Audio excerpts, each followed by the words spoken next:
למשפחתי האהובה. שנים רבות אני מתגעגעת למתי, נותנת להם שם ודמות. רציתי להתחבר אליהם, לעברי, לשכחה ולזיכרון. לחברם אליכם החיים. אני רוצה להשאיר לכם, משפחתי, את גרעין עברנו, כפי שאני רואה אותו, כדי שתדעו מאין באתם ולאן אתם שייכים. באהבה רבה, אמא, אילה. זהו. מה, יפה?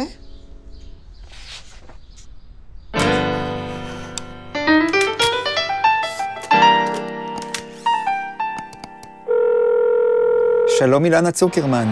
שלום, שלום. אילנה, ספרי לנו את מי את מחפשת. אני מחפשת צאצאים של אישה, לילינה סדובסקה, שנתנה עדות על בני משפחה שלי. האישה הזו כבר נפטרה, והייתי רוצה לדעת אם היו לה ילדים, ואם אני הייתי יכולה ליצור איתם קשר. תוך כדי זה שאני החלטתי לכתוב ספר על המשפחה, נתקלנו בדמויות שלא ידענו עליהן. ידעתי על סבתא שלי שהייתה לה משפחה בפולין, אבל היא אף פעם לא דיברה על אנשים מהמשפחה שנספו. אחת הדמויות היא כנראה אח שלה, נקרא יעקב קונצקי, שליליאנה סדובסקה נתנה עדות, שהיא בת אחות של אשתו. זה מה שחיפשתי, כן. הנה, זאת המשפחה שאנחנו מחפשים, חלק מהילדים בעצם. א', אני רוצה לדעת מה קרה למשפחה כולה בשואה. זה אבא, זו כנראה אשתו. אולי זה יעקב שהוא צעיר. אולי זאת האמא שלהם. וסתם אני ארחיב את המשפחה. פה יש לנו התחלה. אנחנו יודעים שהם היו, אנחנו יודעים איפה הם היו. אז זה מושך הלאה.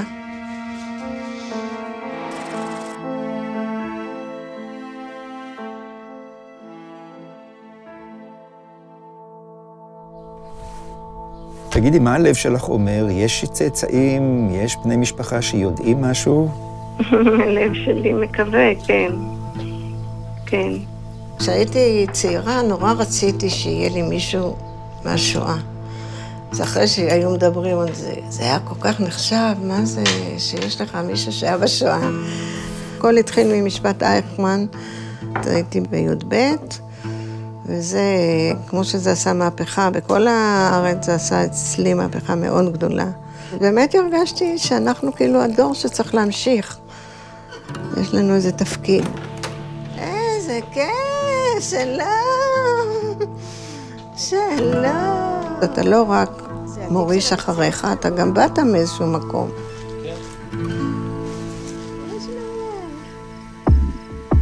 אני יודעת שהיא נתנה עדות ביד בשם. היא העידה על סבינה קונצקי. ואיך הם קשורים אלייך? קונצקי זו המשפחה של סבתא שלי. מי שכתב את העדות הזאת זה ליליאנה סדובסקה, והיא בת אחיה 54. של סבינה. אז פה אנחנו רואים שם הבעל יעקב. ממלה בפולין, הושמדה ב-1942, היא מסרה את העדות שלה ב-17 לינואר 1957. היא נפטרה בינתיים.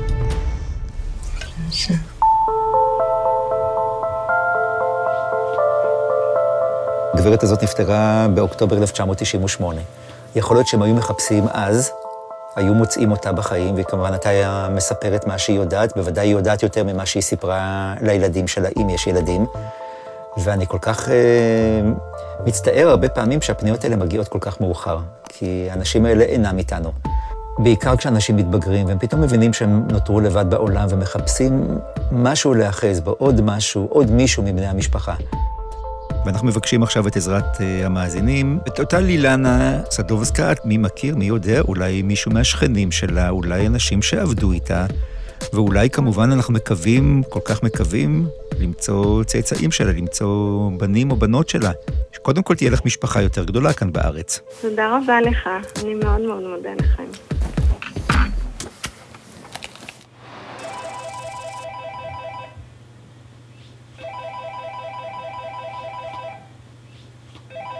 זה אתם?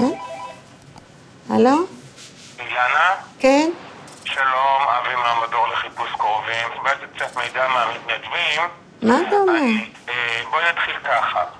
לילינה סדובסקי גרה בחולון, נפטרה ב-1998. עכשיו, צו הירושה הוצא על ידי אישה בשם ינינה ברליצקה. גם היא נפטרה ב-2003, אבל צו הירושה שלה הוצא על ידי אישה בשם אילנה לפני, אולי הייתה הבת שלהם, והחליפה שם משפחה, אין לי מושג. אז תעשי טלפון, אני בטוח שהיא תשמח מאוד לדבר איתך. אוקיי. אוקיי? תודה. תודה לך, ביי ביי. יש חיפושים שמתנדבים, באמת פותרים אותם ברגעים, וזה מאוד מרגש, כי אתה מקבל טלפון אחרי כמה דקות, אפילו בזמן השידור. יש חיפושים, לפעמים שזה גם חיפושים של ימים.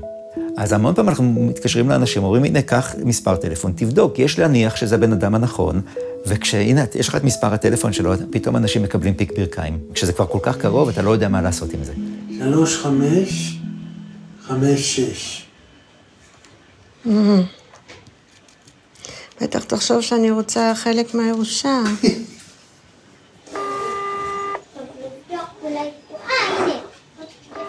שיחה מועברת לתא הקולי. שלום אילנה, קיבלתי את מספר הטלפון שלך מהמדור לחיפוש קרובים. אני רוצה לדעת, אולי את יכולה לעזור לי בחיפוש קרובי משפחה. וגם אני אילנה. אז תודה, ואני מקווה שנהיה בקשר. זהו.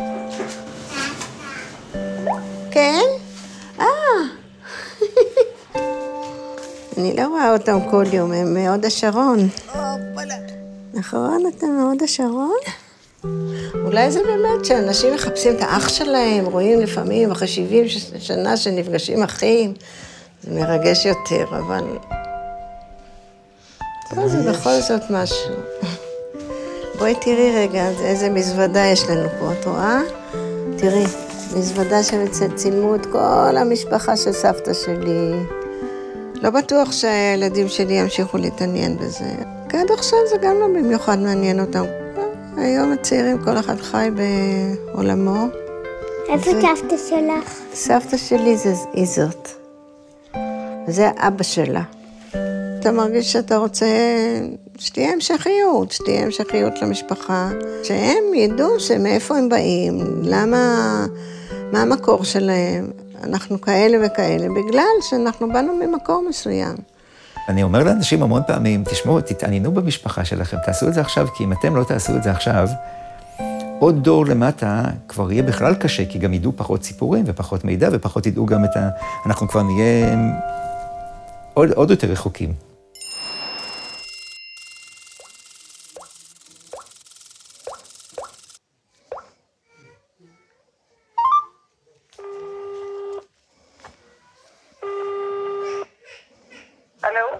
שלום, זאת אליזה? כן. ואליזה, את אחות של אילנה? כן. כן, אז אני קיבלתי את הטלפון שלכם מהמדור לחיפוש קרובים. אני מחפשת מישהי בשם, שאני יודעת שהיא כבר לא בחיים, ליליאנה סדובסקה. את מכירה את השם הזה? בטח, היא תהיה קרובה שלי. מה היא? היא קרובה שלה. קרובת משפחה שלך, כן. ואנחנו... אבל עליה אני לא יודעת, עליה אני לא יודעת כלום. את לא יודעת מה המקור שלה, מאיפה היא באה, לא. ואילנה, יכול להיות שאילנה יודעת? אילנה לא תצטרך לדבר עם אף אחד. היא לא תהיה מוכנה. היא לא אחת שרוצה לדבר. אני מיד אומרת לך שלא. אין לה שום מידע, לא. על בעלה כן, לא עליה. ולא היו להם ילדים? לא, זה משפחה נוראית, 7-8 אחים, שכולם היו עקרים. לא. כולם היו עקרים. מוטציה במשפחה, כן. אני מצטערת להגיד לך. טוב, אוקיי. אז נראה אם אולי אילנה תדע, כן. בסדר גמור. טוב, תודה רבה. בהצלחה. תודה. הם לא יודעים עליה שום דבר. לילקה הם קוראים לה.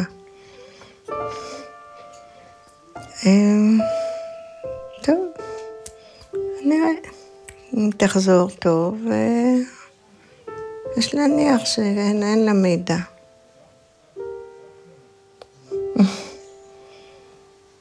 ואם לא, אז אני יודעת, תם הפרק הזה, זהו, אני לא ממשיכה עוד לחפש. זה?